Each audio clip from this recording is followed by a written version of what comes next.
കൂട്ടുകാരെ, പ്രവാസം ഒരുപാട് പ്രയാസം നിറഞ്ഞതാണെന്നുള്ള അറിവാണ് പ്രവാസിയാവാൻ പോകുന്നതിന് മുമ്പ് എനിക്ക് അറിയാൻ കഴിഞ്ഞത്. പ്രവാസത്തിലെ പ്രയാസങ്ങളെ കാറ്റിൽ പറത്തി ഞാൻ ഈ നാടിനെ ആസ്വദിക്കാനുള്ള അവസരങ്ങളായാണ് എൻ്റെ ഓരോ വെള്ളിയാഴ്ചകളും കാണുന്നത്. നമുക്ക് സഞ്ചരിക്കാനുള്ള വഴികളെ എത്രത്തോളം ഭംഗിയാക്കണമെന്നും എന്ത് രീതിയിലുള്ളവ ഉണ്ടായാൽ ആളുകളെ ആകർഷിക്കാമെന്നതും വീഥികളിലെ കാഴ്ചകളെ ഒരുപാട് മനോഹരമാക്കി തീർക്കുന്നു. സൗദി ഒരുപക്ഷെ ഒന്നുകൂടി പ്രശസ്തിയാർജിക്കാൻ പോകുന്നത് ഇവിടുത്തെ വരാൻ പോകുന്ന നിർമ്മിതികളാലാവാം. സൗദിയുടെ വീഥികളെ കീഴടക്കാൻ മുന്നിട്ടിറങ്ങിയ ഈ പച്ച ബസ് കാണാനും അതിനെ നോക്കി നിൽക്കാനും വളരെയധികം മനോഹരമാണ്. 2030 സൗദിയിൽ നടപ്പിലാക്കാൻ പോകുന്ന വിവിധതരം പദ്ധതികൾക്ക് വേണ്ടിയുള്ള നിർമ്മാണ പ്രവൃത്തികൾ വളരെ വേഗത്തിലാണ് ഇവിടെ നടക്കുന്നത്. പ്രകൃതിയുമായി ചേർന്ന് നിൽക്കുവാൻ ചെടികളും അവയുടെ പരിപാലനവും പലയിടങ്ങളിൽ നമുക്കിവിടെ കാണാം. സൗദിയുടെ വീഥികളിൽ മാത്രമല്ല കൗതുകം ഉള്ളത്.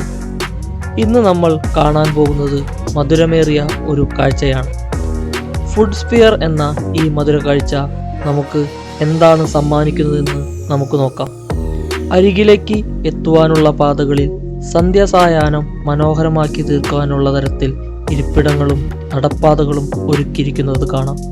ചുറ്റുപാടും ഒന്ന് കണ്ണോടിച്ചാൽ ക്ലോക്ക് ടവറും നമുക്ക് മുന്നിൽ കാണാം. ഈ തിരക്കുകൾക്കിടയിലും തിരക്ക് കൂടാതെ സഞ്ചരിക്കാൻ ഇലക്ട്രിക് വാഹനങ്ങൾ നമുക്ക് ഉപയോഗിക്കാൻ ഇവിടെ തയ്യാറാക്കി വെച്ചിരിക്കുകയാണ്. അതുമാത്രമല്ല, സൈക്കിളുകളും ഇവിടെ നിരത്തി വച്ചിരിക്കുന്നു. നാട്ടിലായിരുന്നുവെങ്കിൽ ഓണപ്പൂക്കളങ്ങളിൽ ഇടം പിടിക്കേണ്ടവൻ ഇതാ ഇവിടെ ഇളങ്കാറ്റേറ്റ് വിലസി തല ഉയർത്തി നിൽക്കുന്നു.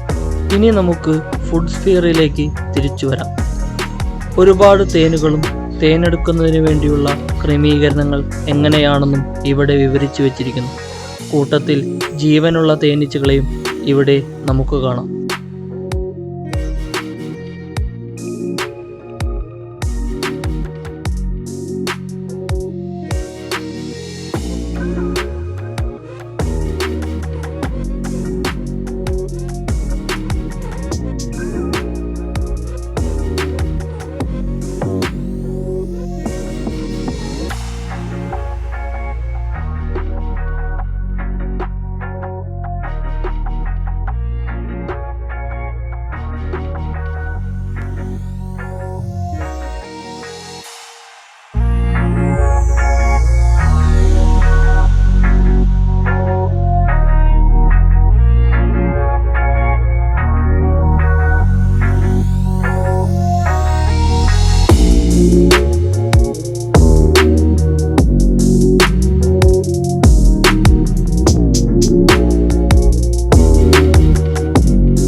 പലതരത്തിലുള്ള സുഗന്ധദ്രവ്യങ്ങളുടെ ചിത്രങ്ങൾ ഇവിടെ പ്രദർശിപ്പിച്ചിരിക്കുന്നതും വ്യത്യസ്തത ഉളവാക്കും.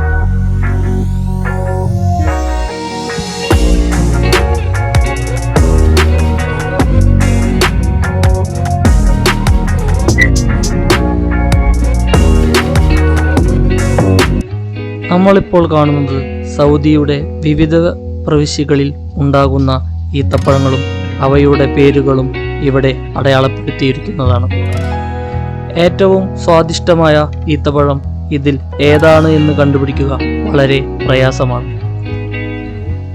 ഒരു ഈത്തപ്പഴത്തിൻ്റെ പ്രാരംഭഘട്ടം മുതൽ വരുന്ന വളർച്ച വ്യതിയാനങ്ങൾ ഇവിടെ രേഖപ്പെടുത്തി വച്ചിരിക്കുന്നു.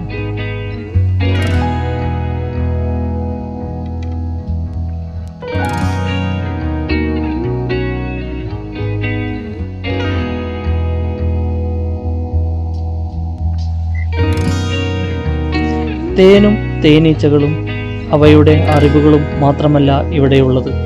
കുട്ടികൾക്ക് കളിക്കുവാനുള്ള സൗകര്യങ്ങളും ഇവിടെ ഒരുക്കിയിട്ടുണ്ട്. ഇവിടേക്കുള്ള പ്രവേശനം സൗജന്യമാണെങ്കിലും ബുക്ക് ആപ്പ് വഴി ബുക്ക് ചെയ്തിട്ട് വേണം ഇവിടേക്ക് വരാൻ. ബുക്ക് ചെയ്യാനുള്ള ആപ്പിൻ്റെ ലിങ്കും സ്ഥലത്തിൻ്റെ ലൊക്കേഷനും പിൻ ചെയ്ത് വെച്ചിട്ടുണ്ട്. എല്ലാവരും ചെക്ക് ചെയ്ത് നോക്കണേ.